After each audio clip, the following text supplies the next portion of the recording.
আমাৰ ছাত্ৰ-ছাত্ৰীসকল north east regional institute for talent search exam চমুকৈ আমি যদি চাওঁ নেৰিটছৰ এক্সাম এই এক্সামটোৰ তোমালোকৰ অনুষ্ঠিত হ'ব সোনকালে তোমালোকে এতিয়া ফৰ্ম ফিল আপ কৰিছা চ' যিয়ে নহওক এই এক্সামটোৰ কাৰণে আমি কুৱেশ্যন আনচাৰ বিলাক ইউটিউব চেনেলত আলোচনা কৰিম তোমালোকে চেনেলটো ছাবস্ক্ৰাইব কৰি ৰাখিবা আৰু ইয়াৰ উপৰি ক্লাছ 2 পৰা ক্লাছ 10 লৈকে আমাৰ পৰা নোটছ পাতি সম্পূৰ্ণ পাবা যদি কোনো ছাত্ৰ-ছাত্ৰীয়ে ল'ব বিচাৰে ল'ব পাৰিবা ক্লাছ 3 কাৰণেও তোমালোকে ল'ব পাৰিবা এইখন হৈছে ক্লাছ 3 ৰ বাবে ইম্পৰ্টেণ্ট আগৰ ইবুক এখন কুৱেশ্যন পেপাৰ লৈছে আগৰ কুৱেশ্যন পেপাৰ আৰু যিখন আমাৰ ইবুক পাব তাত সম্পূৰ্ণ নোটছ পাতি সকলোখিনি পাই যাব ঠিক আছে আৰু পেমেন্ট কৰিব লাগে মাত্ৰ 39 টকা পেমেন্ট কৰিলে হ'ল নাম্বাৰটো হৈছে 9394628219 আকৌ এবাৰ মই লিখি দিছো 9394628219 ডেসক্ৰিপচনতো নাম্বাৰটো পাই যাবা তোমালোকে যদি ইচ্ছুক হয় অৰ্থাৎ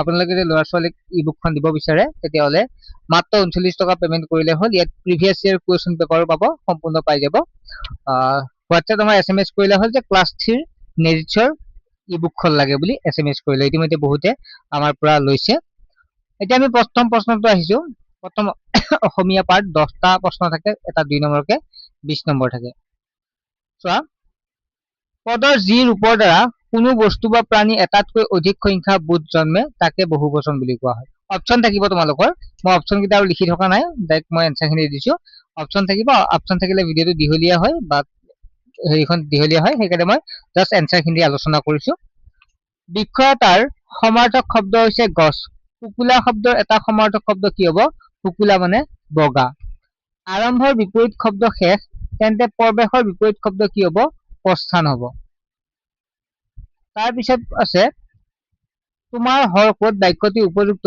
জ্যোতি চিহ্ন বহুৱা ইয়াত অপচনটো তোমালোকে কি লিখিবা তোমাৰ হৰকত বাক্যটিত উপযুক্ত জ্যোতি চিহ্ন বহুৱা এইটো হ'ব তোমাৰ হৰকত বুলি লিখি লাষ্টত এডুকাবি প্ৰশ্নবোধক দিব লাগিব অপচন থাকিব অপচনৰ ভিতৰত অটো হ'ব যি পদে আন পদৰ দুগুণ বুজায় তাকে কি বুলি কোৱা হয় বিশেষণ বুলি কোৱা হয় তাৰ পিছত আছে আৰু ইবুকখনত লাষ্টৰ ফালে মই গোটাইখিনি কুৱেশ্যন পেপাৰ দি দিম তোমালোকে চাব পাৰিবা ঠিক আছে মই জাস্ট ইয়াত এনসাৰখিনি আলোচনা কৰিছো ইবুকখনত তোমালোকে পাই যাবা ভোকত আতুৰ হোৱা লোকক ভোকাতুৰ বুলি কোৱা হয় অনাহাৰে থকা লোকক কি বুলি থকাক কি বোলে লঘোণ বুলি কয় যোনে অনাহাৰে থাকে নোখোৱাকে থাকে বিন্যাস কৰি দেখুওৱা শব্দবোৰ সংযোগ কৰা সযোগ মযোগ হযোগ ৰযোগ আযোগ নযোগ ত কি হ'ব সম্ভ্ৰান্ত হ'ব এইটা যোগ কৰিলে হাত মানে শৰীৰৰ এটা অংগ আমি জানো হাত আকৌ এই হাতটো মানে কি হ'ব এই হাতটো মানে বজাৰ হ'ব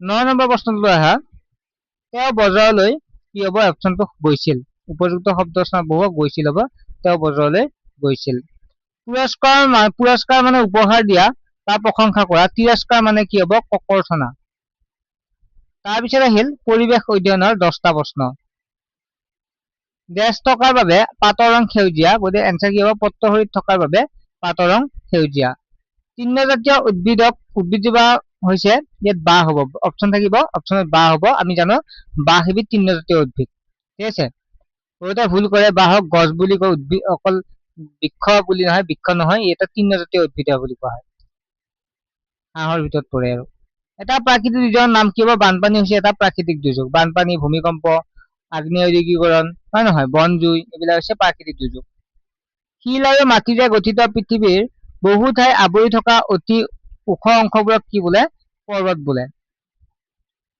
অসমৰ এখন পাহাৰীয়া জিলা কাৰ্বি আংলং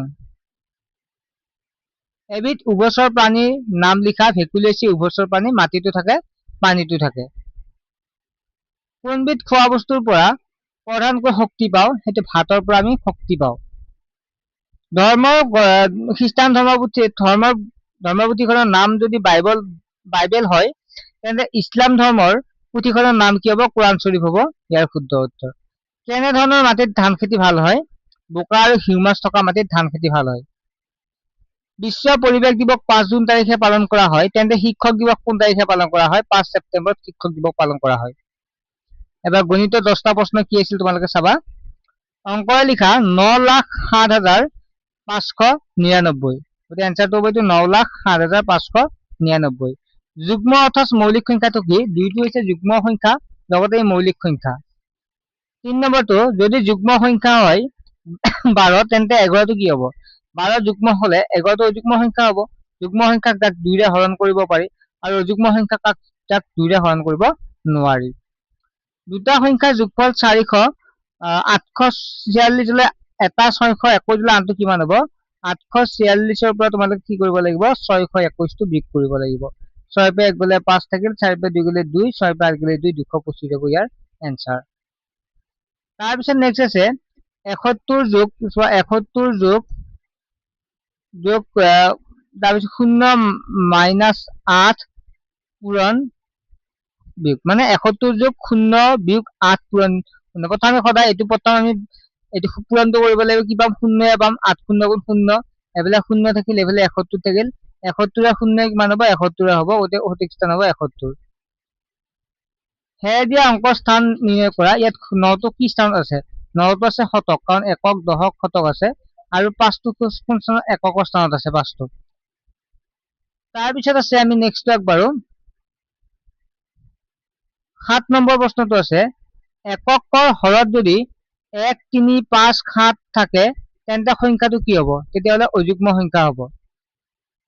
10 চেপিগ্ৰাম অৰ্থাৎ চেণ্টিগ্ৰাম হ'ব, তেতিয়াহ'লে কিমান ডেচিগ্ৰাম হ'ব? 100 হ'ব। চেণ্টি। তাৰপিছত প্ৰশ্নটোলৈ আহা। 16 পূৰণ 80, 16 কি পূৰণ কৰিলে 80 পাম? 16 পূৰণ 7 কৰিলে 80 পাম নে? ৰ'ব দেই, 7 6 গুণ 42, এইটো ইয়াত হেৰি হ'ব ৰ'বচোন। 16 লগত কি পূৰণ কৰিলে 80 7ৰে হৰণ কৰিলে কিমান হ'ব? 80 যদি আমি 7ৰে হৰণ কৰো, 7 1 গুণ 7 নহ'ব এইটো। 16 পূৰণ 7, ইয়াত অপচনটো ইয়াত অলপমান এইটো প্ৰশ্নলৈ খেলি মেলি আছে দেই। 2 ঘণ্টা 30 মিনিটত কিমান ছেকেণ্ড হ'ব? 2 ঘণ্টা 30 ছেকেণ্ডত কিমান হ'ব? 9000 ছেকেণ্ড হ'ব। 2 ঘণ্টাত 60 যোগ 30 মিনিট, টোটেল 90 মিনিট হ'ব।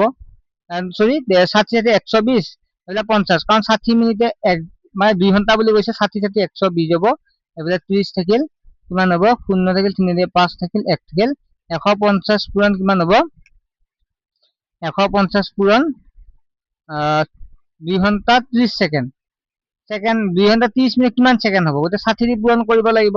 গতিকে 60 দি পূৰণ কৰিলে 6 5 গুণ 30, 0 হাতে গেল 3, 6 গুণ 6 900, কিমান হ'ব? 9000 ছেকেণ্ড হ'ব। গতিকে অপচনটো হ'ব ইয়াৰ শুদ্ধ উত্তৰ।